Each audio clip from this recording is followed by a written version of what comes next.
eu acho que isso é importante da live, a gente trazer ideias que a gente consiga trazer mais mulheres para o mercado, incentivar as pessoas a entrarem no mercado, porque afinal, quando você fala do mercado publicitário, você pensa num nicho muito específico.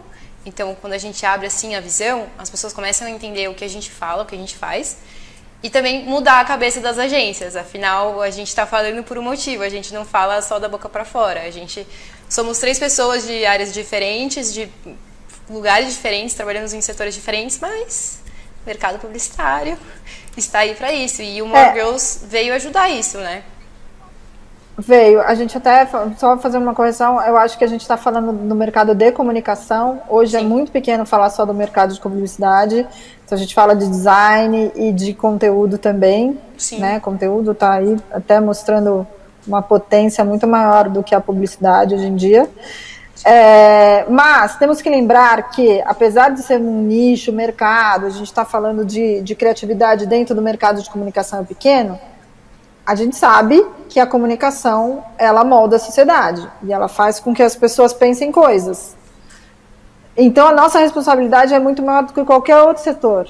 Sim. Se a gente conseguir mudar esse setor e as mensagens que foram para o público começarem a ajudar a construir uma sociedade menos machista, menos racista, isso é uma agenda positiva que a gente é capaz de fazer. Então a gente tem falado muito a possibilidade das marcas de desconstruir e de ajustar esse erro histórico, de ter criado, né, tanto estereótipos para as mulheres, de ter mostrado durante muito tempo só pessoas brancas na televisão, nos comerciais, em todos os lugares, e a gente imaginar que a sociedade é só representada por essas pessoas. Sim. Né, pessoas hétero, né, também a gente falando de todas as diversidades, então a gente tem uma responsabilidade enorme. E aí, nesse contexto, eu queria falar como a responsabilidade é enorme, como a gente precisa acelerar a mudança tanto de dentro das corporações como das mensagens. A gente precisa começar a gerar uma agenda positiva. Que falar em aposta, quando você contrata uma diversidade, não pode acontecer mais, porque a aposta está direcionadamente ligada a uma ação de caridade. Uhum. É urgente que a gente faça isso, né? A gente está fazendo um péssimo trabalho para os nossos clientes, a gente tem aí dados de 65% das mulheres não se sentem representadas, sendo que 85% delas têm o poder de compra. A gente tem aí uma sociedade basicamente mais da metade de pessoas negras, que melhorou bastante. A gente às vezes fala, More Girls muito pessimista. Não somos muito pessimistas, a gente vê que tem uma mudança, a gente vê mais pessoas negras sendo representadas nas mensagens, mas ainda muito naquele papel, veja, uma família negra precisava ter aqui, não com a normalidade de ser simplesmente pessoas protagonizando uma vida normal, uma Parece vida uma que é essa que a gente falsa. tem. Parece que é falso. Exatamente. Uma coisa falsa. Pessoas por pessoas. Eu acho que é um pouquinho do que evoluiu do ponto de vista feminino, né, de não ser tão estereotipado. Acho que se a gente olha para alguns anos, melhorou nesse sentido, tem muito a se melhorar ainda, mas principalmente quando a gente fala da questão racial, ela é muito mais estereotipada do que uma representatividade de colocar uma pessoa simplesmente como pessoa. Sim. Que é o que representa, né, mais da metade da população do Brasil. Com certeza. E a gente sempre vê, às vezes, também negros mais claros, a gente tem pouca representatividade de negros retintos na comunicação. Então tem ainda, né, um olhar muito assim, isso aqui é o aceitável, né? Inclusive, quando a gente vai pensar em cargos de liderança, em pessoas, também os negros que mais se adaptam, ou as mulheres que mais se adaptam a alguma coisa que já estava ali, elas são mais aceitas, né? E é mais fácil. E a gente esquece que o mais importante, a riqueza maior da diversidade, é que eles tragam uma visão diferente. Então a gente precisa tomar muito cuidado para a gente não trazer pessoas diferentes e moldá-las, né, dentro de uma estrutura e de uma cultura, e continuar perpetuando essa cultura, e isso nada vai mudar, né? A riqueza da diversidade é exatamente a diversidade, né? A diversidade, Sim. É o leque de referências que se abre. Sim. E o More Girls veio para mudar isso, né? Eu entrei no site das meninas, é maravilhoso. O Job para ontem, então, um conteúdo sensacional, gente, não percam. Não ouçam, por favor. Ouçam, por favor, é sensacional. Para falar. Exatamente. Eu acho que a gente tem vários debates que têm que ser abordados.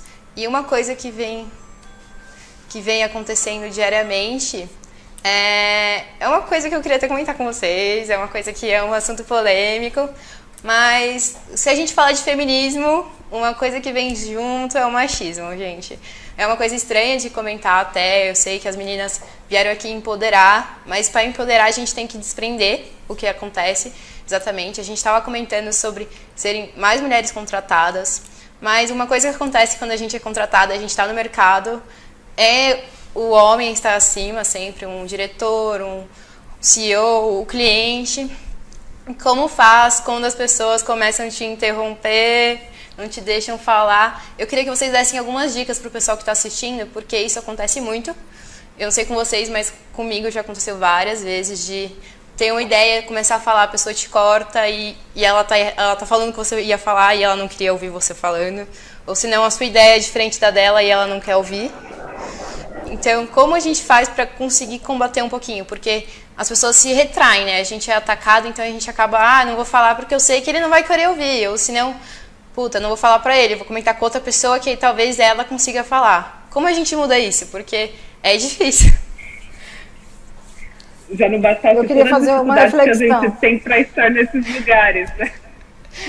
Exato. Eu queria fazer um ponto de reflexão antes de responder essa pergunta. Que será que a gente tem que aprender a se defender ou eles têm que parar de atacar? A gente tem que ensinar, mas acontece que, pelo que eu entendi, a gente tenta ensinar eles, mas não muda. Ensinar ninguém. Mas como a gente faz, gente? Porque eu já trabalhei com mulher e homem e sofri machismo pelos dois, coisas que eu não esperava. Ainda mais de mulher em cima, tipo, minha diretora ser a pessoa que fazia machismo comigo. E você pensa assim, meu Deus, gente, o que está acontecendo de errado? Eu achei que ia mudar porque eu mudei a empresa, sabe? Estou com uma mulher, ela vai ser empoderada. O que acontece? O que a gente faz? Porque eu sei que são eles... As mulheres... Mas... as mulheres podem, e é comum, replicar comportamentos machistas. Sim. Assim como os homens. Mas a minha reflexão é que eu acho que, assim como em outras questões, a gente põe sempre o peso de como solucionar na pessoa que está sofrendo isso. Se a gente pensasse em políticas de empresa em que as pessoas que estão reproduzindo esse comportamento ou agindo de maneira machista fossem mais, como deixar a palavra, repreendidas ou não tivessem mais lugar, a gente não precisaria aprender tanto a se defender. Sim. Assim, técnicas pessoais, posso falar um monte, mas eu acho que é muito mais fácil para mim agora, a Laura, de quase 45 anos, de 27 anos de profissão, líder, chegar numa reunião e falar, olha, você já me interrompeu 6 vezes. É muito fácil para mim falar isso. Uhum. Eu já conquistei esse lugar e já conquistei essa minha autoestima para conseguir falar isso. Sim. Acho muito difícil você colocar que todas as mulheres tenham essa estrutura emocional para fazer isso. Eu estou num lugar de privilégio, muito fácil eu falar, e muito na posição que eu estou, e reclamar com um cliente, ou reclamar com um par, ou até mesmo com os meus chefes, né? Uhum. Mas é preciso uma estrutura muito forte emocional para você corrigir as pessoas, né? Você está sofrendo uma agressão e ao mesmo tempo você tem que corrigir uma pessoa. Sim. Então, eu acho que a preocupação deveria estar dentro das empresas, de como que a gente protege as pessoas que estão sendo agredidas e não fazendo com que as pessoas que sejam agredidas aprendam a se defender. Uhum.